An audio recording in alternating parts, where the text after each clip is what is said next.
Salut, bienvenue dans cette nouvelle vidéo, une vraie pêche d'hiver sous le soleil. Ça va être une super journée avec une bonne température, un ciel bleu, ça va vraiment être chouette. Alors,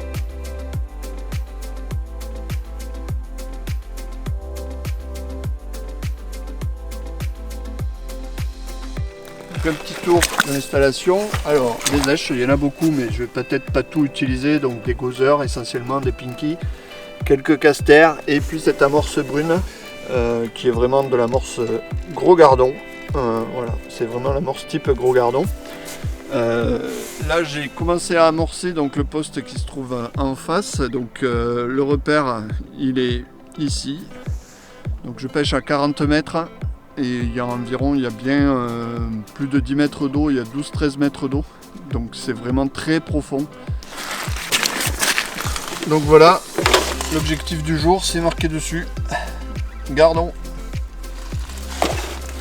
Alors par contre j'ai cassé mon montage au niveau de la tête de ligne. Donc je vais refaire ça et puis je vais en profiter aussi pour changer mon sion. Parce que j'avais un sion de 1 rose. Et je vais prendre un sion un peu plus fort parce que quand même il y a pas mal de profondeur et c'est pas mal d'avoir un sion un peu plus rigide pour pouvoir mieux tendre la bannière une fois que le feeder est arrivé au fond. La tresse est ici, je vais réaliser une tête de ligne. Donc une tête de ligne, c'est une portion de nylon que je viens fixer au bout de la tresse qui mesure en gros 2 fois la longueur de la canne, voire un peu plus. Moi j'aime bien faire des têtes de ligne assez longues, surtout comme ici où on a pas mal de profondeur. Je trouve que c'est bien d'avoir une longue tête de ligne pour faciliter aussi la mise en place de la bannière. Donc pour ça j'utilise un nylon de diamètre assez fort parce que c'est le nylon sur lequel qui va supporter le montage, tout simplement pour avoir des montages plus solides et aussi avoir plus de rigidité au niveau du montage. Voilà, je vais essayer de vous montrer ce que ça donne. Voilà, c'est un nœud tout à fait discret, tout à fait fin, qui passe dans les anneaux très facilement, qui permet de ne pas avoir de bruit quand on lance, ni de frottement. C'est surtout ça en fait, hein. On a un nœud tout fin. J'enroule mon arraché sur le moulinet, donc la longueur, 2 fois la longueur de la canne, c'est-à-dire mon nœud d'arraché est ici dans le moulinet maintenant, et je fais 2 tours de manivelle complet. Donc voilà, j'utilise une petite potence qui doit faire dans les 5 cm de long. Donc voilà, le montage est réalisé. Donc ici, on voit bien les perles, la potence, voilà, la torsade et au bout le petit émerillon sur lequel je vais venir fixer mon bas de lit. Donc voilà comment se présente le montage. C'est tout simple et ça marche dans 90% des cas.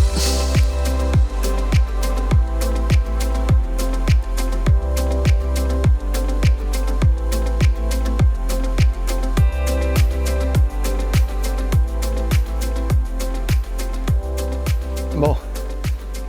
Après cette interruption, j'aurais pas mis longtemps quand même à retrouver les poissons. Voilà, encore un joli gardon, vraiment superbe.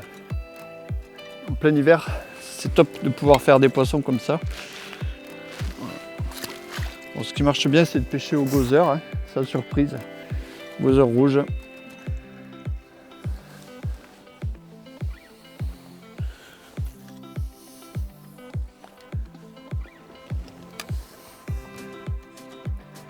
Pour l'instant, c'est surtout des gardons. J'ai pris... Oh, je pense que c'est loupé.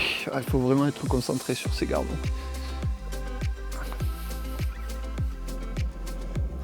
Là, on a le feeder qui descend. Et une fois qu'il a touché le fond, il faut vraiment être très concentré. Parce que c'est souvent à ce moment-là qu'intervient la touche.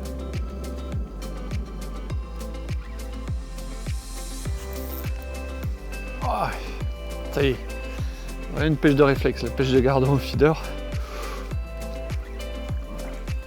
C'est pas toujours des beaux poissons, hein. Il y a aussi cette taille de gardon, plus petite.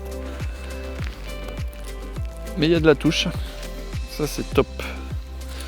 À cette saison, on ne demande rien de plus. Puis avec le soleil là, on est au top.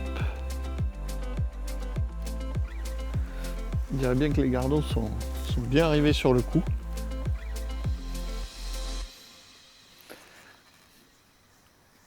Ouais, c'est encore un poisson assez joli.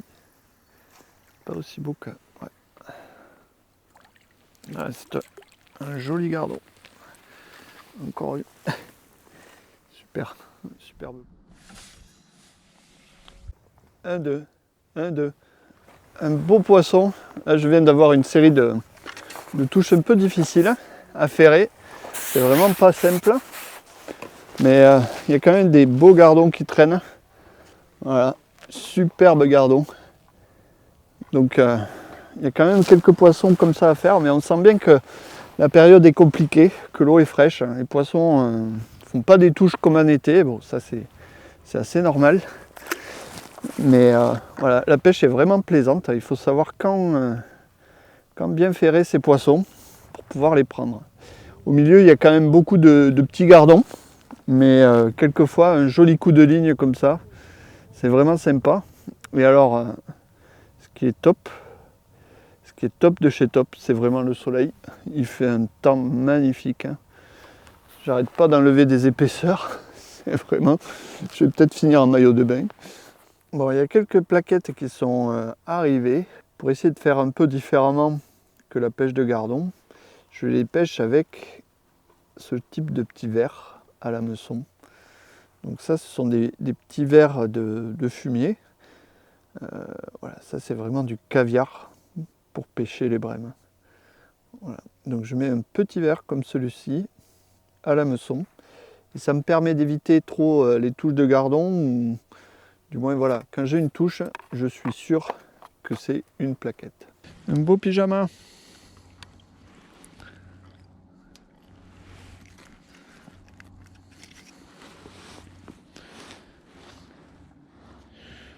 Je pensais vraiment que ce ne serait pas possible de prendre des plaquettes sur ce secteur. Du moins à ces distances assez proches. Et pourtant, voilà. Une belle plaquette qui est venue quand même assez près du bord. Donc voilà, maintenant que je sais qu'il y a quelques plaquettes à prendre sur le coup, ce que je vais faire, c'est que je vais rajouter des casters dans mon bac. Bon, je vais y aller quand même assez mollo parce que on est quand même en hiver. Je vais rajouter des casters et puis je vais peut-être attendre un petit peu plus les touches. Voilà, laisser pêcher tranquille, poser au fond. Voilà le soleil, magnifique. Donc ça fait vraiment du bien. Et les touches sont devenues beaucoup moins nombreuses. Donc le sion ne bouge pas trop en ce moment. Au début, ça a été vraiment une pêche de gardon avec des poissons petits à moyens, voire même des gros poissons. Et là, sur la fin, c'est plutôt une pêche de plaquettes qui se dessine. Alors j'aurais pas cru qu'elle rentre ici sur ce poste, qu'elle vienne. Mais on voit bien que le rythme des touches a diminué. On sent que la pêche est devenue plus calme, plus lente. Ça c'est aussi le signe que les plaquettes sont arrivées sur le coup.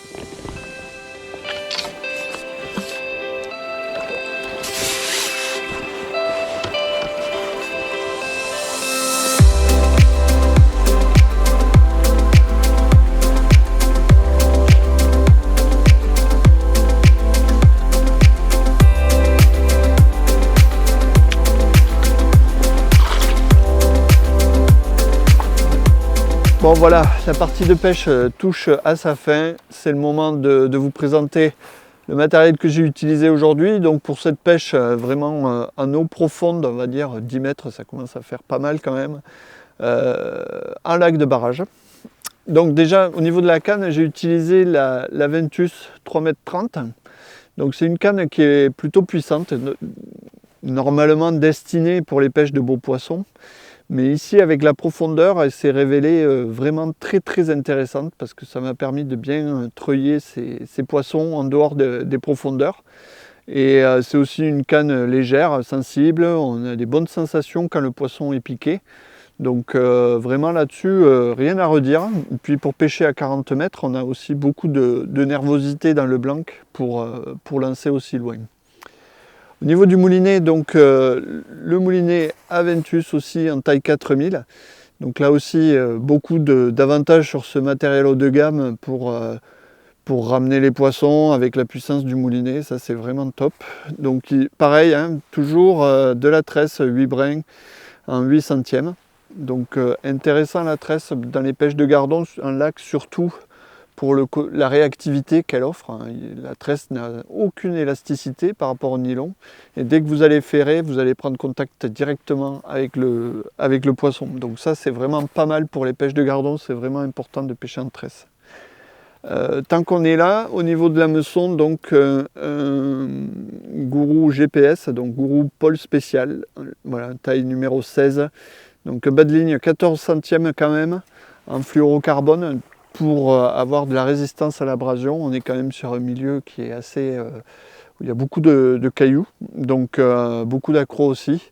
Donc voilà, c'est pas mal d'avoir un nylon en bas de ligne très résistant. Donc le bas de ligne mesurait 80 cm. Et ici donc on retrouve le montage que j'ai refait tout à l'heure. Et au niveau des cages, donc les exchange distance, 40 grammes. Donc là aussi j'ai fait varier la taille de la cage en fonction de l'activité des poissons. Voilà, c'était tout pour aujourd'hui. On va se retrouver dans une prochaine vidéo. D'ici là, vous avez toujours la possibilité de voir les épisodes précédents ou de me laisser un commentaire pour me dire quels sont les types de pêche que vous voulez voir dans les vlogs de Vincent. Allez, ciao à tous et à bientôt. On se quitte avec les poissons.